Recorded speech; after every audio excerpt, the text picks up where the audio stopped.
Now, the United Nations' maritime watchdog has delivered a sharp message to Iran over the closure of the Strait of Hormuz, with India being amongst 100 nations who are supporting this landmark resolution. They are demanding Iran, which is facing attacks from the Americans and the Israelis, to now back down and open the Strait of Hormuz.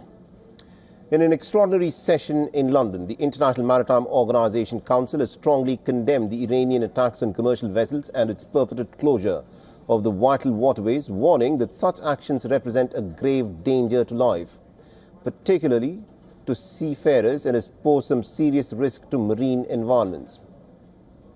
The declaration tabled by the United Arab Emirates and co-sponsored by over 115 member states has set a record in IMO's history. It has condemned Iran's broader attacks on Gulf Cooperation Council states as a breach of international law. Now, the Council has also taken account of the significant number of merchant vessels that remain stranded in the region. It has encouraged the establishment of a framework such as a safe maritime corridor to facilitate the safe evacuation of merchant ships from the high-risk and affected areas to a safe place. The IMO has given some particular attention to those currently confined within the Gulf region through peaceful means and on a voluntary basis.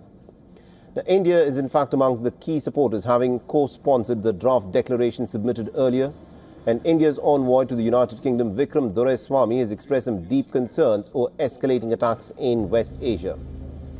Doraiswamy has extended condolences and has emphasized that attacks on commercial shipping and civilian maritime infrastructure were simply unacceptable, warning that any obstruction or closure of the Strait of Hormuz will have some direct consequences for India's economy, global energy and humanitarian supply chains.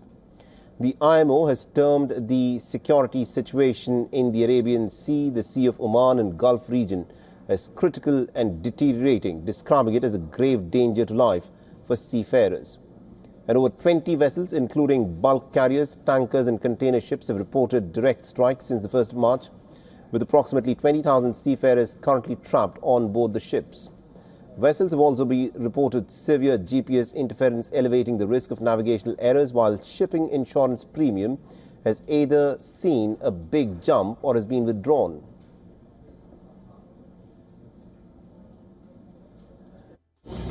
Everyone needs to be aware of the risks to innocent seafarers, how imperative the freedom of navigation is for the benefit of all in the world, especially global food and energy security. I am ready to start working immediately in negotiations to establish a humanitarian corridor to evacuate all vessels and seafarers that are currently trapped.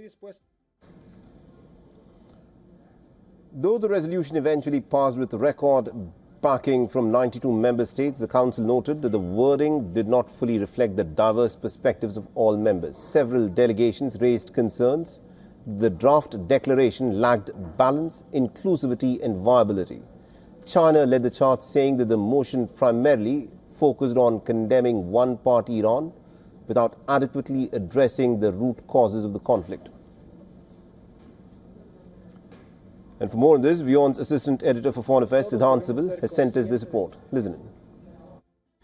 The United Arab Emirates proposed a resolution at the International Maritime Organization, which has been passed with the support of almost 115 countries. This resolution essentially called for open and free navigation through the Strait of Hormuz and condemned Iran for attacks on Gulf states. India also supported this resolution, with the Indian ambassador Vikram Doraiswamy talking about the Indian fatalities and as to how the closure of Hormuz will have an impact on India in many ways, calling it unacceptable. Now, we know that similar development happened at the United Nations Security Council, where Bahrain had proposed a resolution on behalf of Gulf states, and it was co-sponsored by India. Now, the big worry remains that because of the closure of Strait of Hormuz, it will, of course, impact the global energy prices, impacting many countries, including large parts of global south.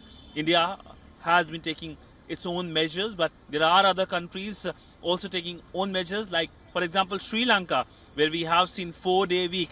We have seen closure of universities in Bangladesh, and in Pakistan, several austerity measures, including the national parade being called off for the National Day, due to happen later this month.